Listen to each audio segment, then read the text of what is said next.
Many people had to climb onto the roofs of cars to hold on when they were swept away by the rushing water during the once-in-a-thousand-years flood in Zhengzhou. Heavy rains caused by Typhoon In-Fa caused flooding in Zhengzhou City, Henan Province, flooded streets, flooded subway stations, at least 25 people died and about 1.2 million people were affected. The streets were flooded with water, countless vehicles were swept away by the flood while there were still people inside. Cars drift in the middle of the street so much that it looks like trash in the river. Others stood in a safe place witnessing the terrifying scene without being able to help. In the video, there is even a scene of people sitting in cars while rushing floodwaters cover the windshield.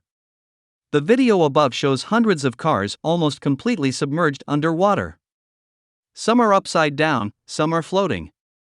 On July 21, after the flood receded, some streets were still flooded, where dozens of cars were piled up and piled on top of each other. Several bodies of people swept away by the floods were also found.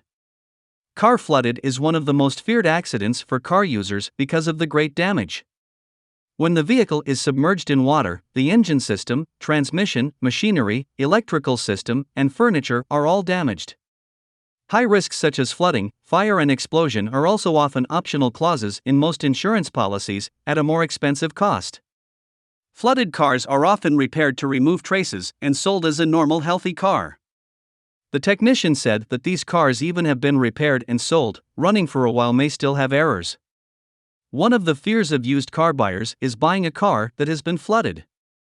In just 3 days, from July 17 to July 20, Zhengzhou City, the capital of Henan Province, recorded 617.1 millimeters of rain, nearly equal to the city's average annual rainfall of 640.8 millimeters. Local meteorologists rate the rainfall in Zhengzhou over the past 3 days as once in a thousand years.